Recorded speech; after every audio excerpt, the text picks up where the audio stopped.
Hello everyone, welcome to my channel United Chokra from Mumbai. I'm back again with a lot of transfer news, done deals and players heading towards exit. So we're going to talk about the 6 big clubs in Premier Leagues and all the done deals, transfer news, latest updates and players heading towards exit.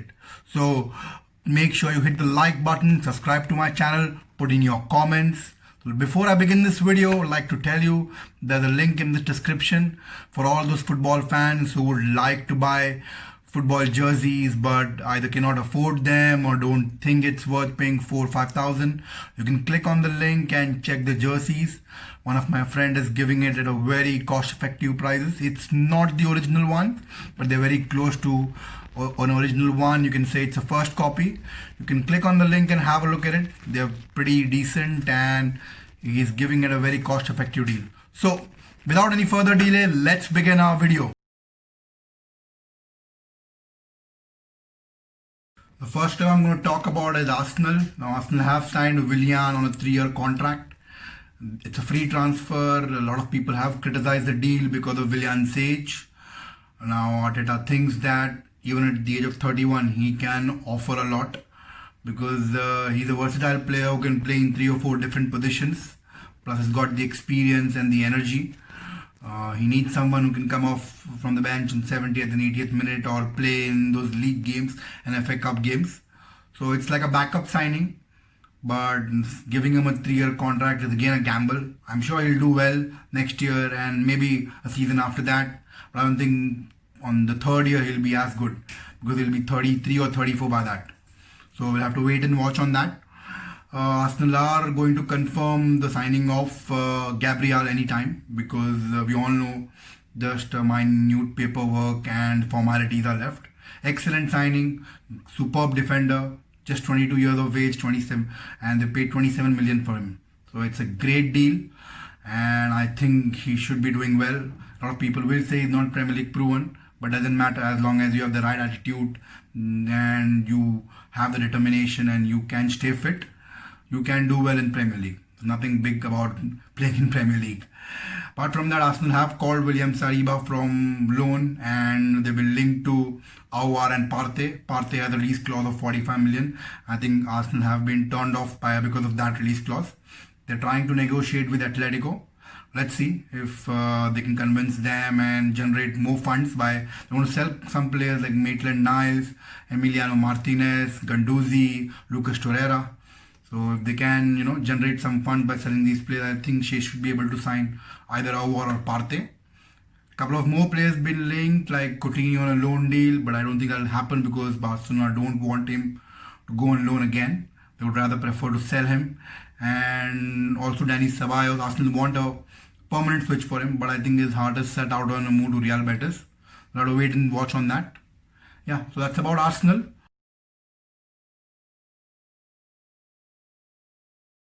Next club I'm going to talk about is Tottenham Hotspurs. Now, Tottenham have completed some signings here. They have signed Holberg from Southampton. Had a very good season and will only add firepower to the midfield. They've also signed a backup keeper in Joe Hart. They already have a world-class keeper. They wanted someone as a backup and I think Joe Hart is a good signing as a backup keeper. Recently they signed Man Utd from Wolves. Excellent defender. He can defend back. He can go back and defend. He can move forward and put in a cross. 20 years of age. Signed him for only 15 million. People who play fantasy football would know a lot about him. He earns you a lot of points. So good signing according to me. I know it's 28 years of age, but he's got a very good work rate and he will be a useful player for Tottenham. Now Tottenham has also been linked to a couple of players like Van der Beek and Zaniolo, but they are not concrete information. They're coming from some unreliable sources, journalists trying to make a name for themselves. So yes, none of them are concrete and yes, Tottenham are looking to sign a backup striker for Harry Kane and the players linked are Callum Wilson and Diego Costa. Now Wilson has a very huge wage and Costa won't play as a backup striker. So again, chances of these deals happening are very less. But you never know in this transfer market. They may end up signing either one of these players. That's one thing's for sure. Tottenham do want a backup striker for Harry Kane. They missed a striker towards the end of the season, just before the lockdown, because Harry Kane was injured. So I think they are looking to sign one backup striker. The only players headed for exit is either Ndombele and Aurier. Apart from them, no other players are looking for an exit. Vertonghen has already left, so he's already gone. And I think Aurier will probably move because of Man Utd signing. And Ndombele will have to wait and see because Mourinho has criticized him a lot. But I've also heard that Mourinho is ready to give him another chance for another year. So again, we'll have to wait and watch on that.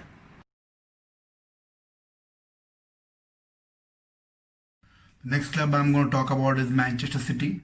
Now City have signed a couple of players.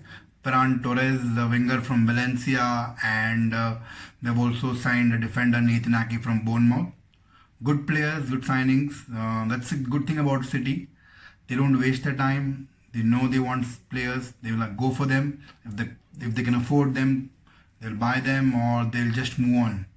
That's really good thing about Manchester City. They've also signed Scott Carson on loan as a backup keeper. Now, these are the three confirmed signings. Now, we all know the player linked to Manchester City. It's Lionel Messi from Barcelona. Now, if you read in the news, you'll find a lot of links and, journalists claiming that Messi is either going to move to City, United, Paris Saint-Germain, Juventus.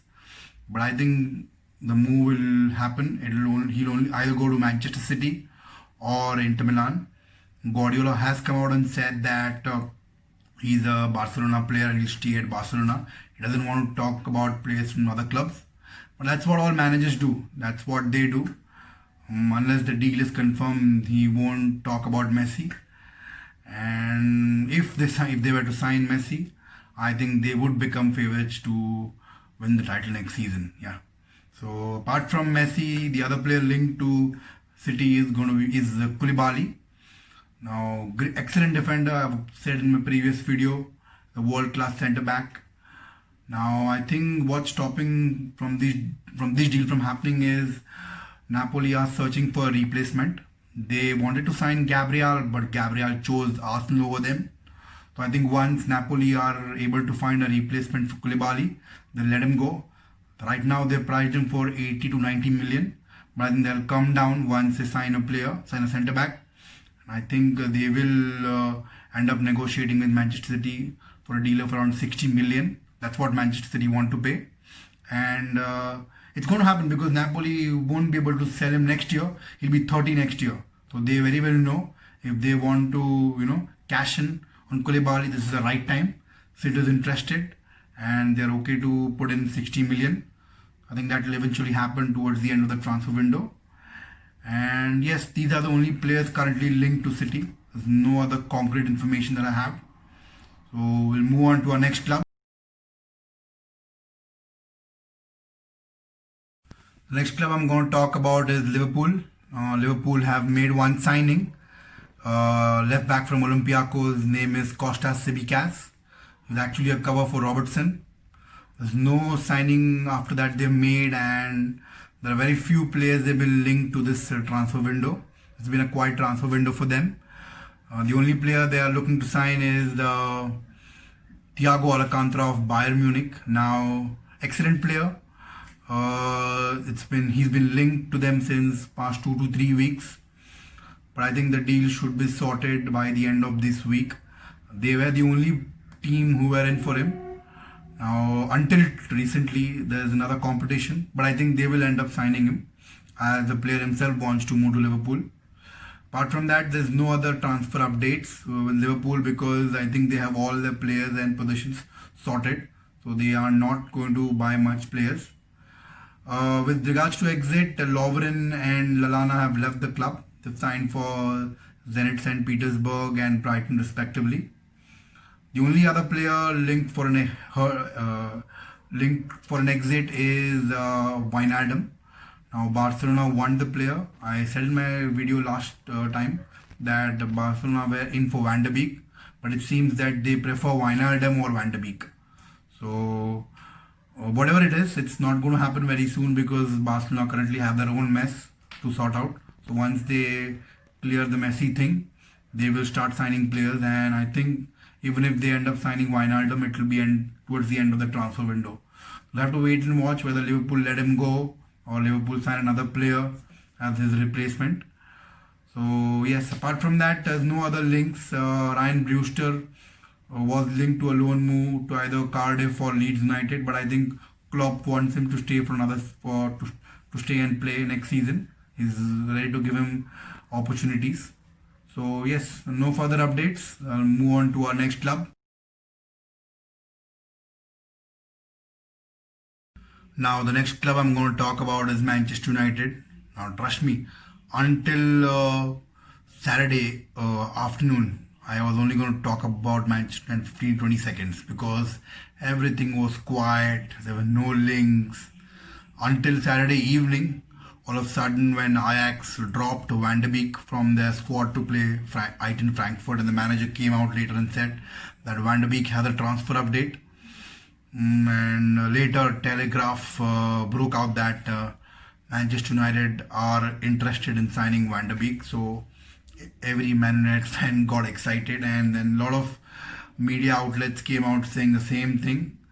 Now, I wasn't sure about this unless the news came out from a reliable source. But yes, after a couple of hours, Fabrizio Romano and Simon Stone tweeted that Manchester United have been monitoring Van de Beek for months. They've been scouting him. Now, I don't know why would Ajax not play up one of their best players if Manchester United are just monitoring Van de Beek. I'm sure there is some interest. That is why they have made sure that Van de Beek doesn't play and get injured, because they want to close this deal. Now, as much as I want Van de Beek to come, and the journalists who have tweeted are also reliable source, chances of this happening again is very less. And even if this happens, it will not happen immediately. Yes, this broke out, all of a sudden, but if this deal was to be completed, it will take a couple of weeks. Again, today, early in the morning, Manchester United were linked to Thiago Alcantara. Ideally, from what I've heard, is Manchester United. I'm going to read out, in fact. It's from a famous journalist, again a reliable source. His name is Jan Age Fortoft, I'm sorry. And here's what is tweeted. Manchester United are not bought in. They are not used. Manchester United are interested in this player. That's Alcantara, of course. No guarantee from where he ends up, but Bayern want this to be sorted in coming weeks. This is not all he's tweeted. He's tweeted that Ole Gunnar Solskjaer likes a player like Thiago. If it's available, it should be on. So this is from a reliable source who's given pretty good information about Manchester United in past year or so. So again, I think Liverpool will get this deal over the line because the player himself wants to go to Liverpool. And he prefers Liverpool over United. So as much as the rumours seem to be coming out of reliable sources, it will not happen. Ideally, it would be a good signing, Van de Beek for around 35-40 million and Thiago for 25-30 million. Imagine buying two players for 70 million rather than buying Jack Grealish for 70 million. Now, this might be a publicity stunt with Van de Beek. Manchester United have a very good relationship with Ajax through Van der Sar. So what might have happened? This is just a theory.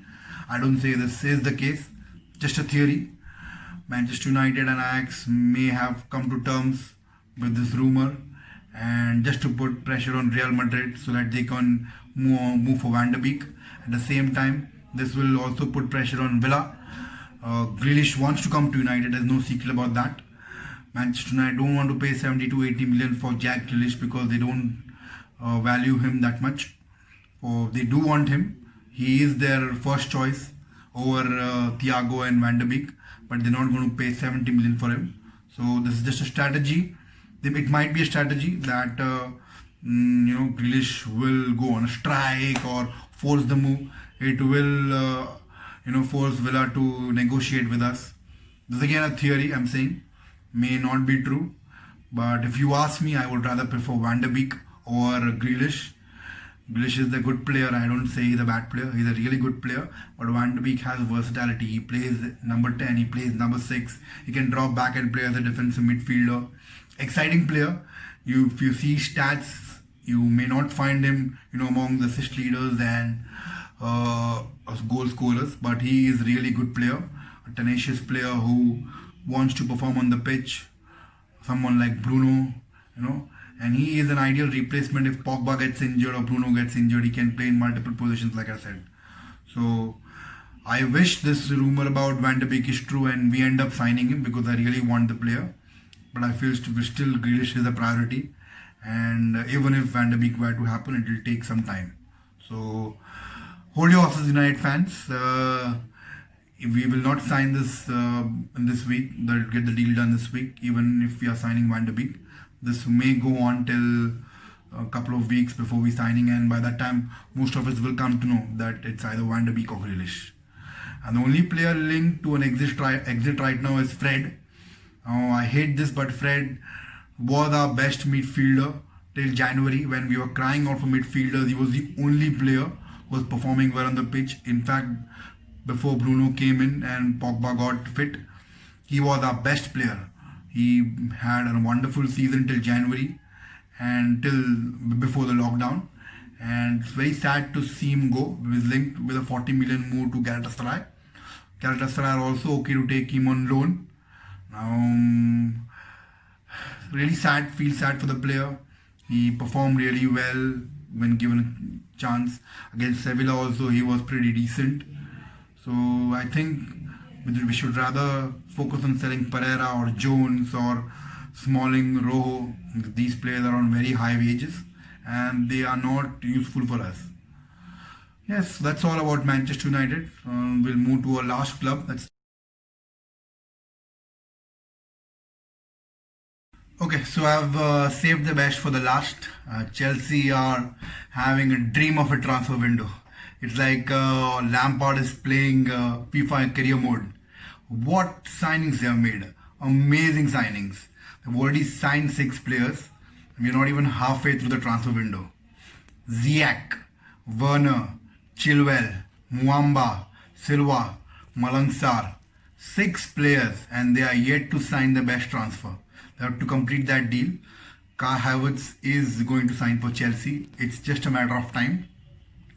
Since it's a big money signing, so that is why it is taking time, because these deals need some formalities and there are paperworks involved, plus add-ons and all of that. So that's why it's taking time, but I'm sure it'll get over the line next week. And hats off to the Chelsea board. This is how a club needs to act. An ambitious club who wants to win titles need to act. They were banned for 1 year, but they didn't lose hopes. In that 1 year, they scouted players, they monitored players they wanted to sign. They kept an eye on them, and as soon as the transfer market began, they didn't waste time. Now, most of the clubs, what they do is they first sell players, try to generate some funds, and then they buy players. But Chelsea didn't want to do that because they didn't want to lose on the opportunity to sign these players, because once they get started linking to other clubs, that's when the complex things happen. So they didn't want to waste the time. They were confident that they will end up signing, selling players that they don't want at the club eventually. And it's always good to sign players first, because what happens is they get to train with the first team squad before the season begins. Now, if you sign a player towards the end of the transfer window, by that time you already have played 2-3 games and you end up dropping some points. You don't want that to happen, and that's why hats off to Chelsea, and I really appreciate, and I'm really envious of Chelsea fans. Excellent board. They haven't had an intent of signing players. They didn't waste time. They went ahead and signed those players, and I'm sure they will challenge Liverpool and Man City for the title. They may not end up winning the Premier League title this season, but you never know. There's a 30-point gap. if the players start to gel in well from the beginning itself and they start performing from the first game itself, you never know, they even might challenge both this team for title and end up winning it. So yes, hats off to Chelsea once again and the board, and they are going to sell a couple of players like Alonso, Batshuayi, Bakayoko. They have all been linked to an exit. Alonso is linked to a move to Sevilla. Batshuayi, Bakayoko will also leave along with Drinkwater, Moses, Van Geekel. But there's a lot of time left for Chelsea to find clubs for this player. I think they will find it, find clubs for these players, and they will end up moving. Yes, all in all, Chelsea are the king of the transfer market right now. There's no club who's done better than them. Not even a club who signed 3 or 4 signings. They're the only club who have finished 6 signings, that they will end up signing 7 players. They will be linked to Donnarumma and another goalkeeper, Eduardo Mendy. So they are still looking to improve the squad. They are also linked to Declan Rice. That will, I think, will only happen if N'Golo Kante moves. So that we'll have to wait and watch. But yes, still all in all, great window for Chelsea, and I think they are serious contenders for title next season. So with that, we come to end of this video. Make sure you hit the like button, subscribe to my channel, and hit the bell icon to get latest notifications and updates. I am also sharing my Facebook link in the description, my Facebook page. I'll be posting regular updates and transfer deals. I will not be posting any random rumor that you see online, because I don't want to attract people by spreading stupid rumors. So whatever I post on my Facebook page, it will all be from a reliable source, and you can be sure that there is something about that transfer news. That's why I posted on my page. I'll be doing it from Tuesday, so please make sure you click on the link in the description and like my Facebook page to stay tuned to the latest transfer updates. Thank you very much for watching this video once again. Please hit the like button, subscribe to my channel, and make sure you hit the bell icon in the video. Thank you very much once again. Make sure you put in your comments and give me your feedback. What do you think about the signings and updates that I've given you? I'll be back next week. So bye for now.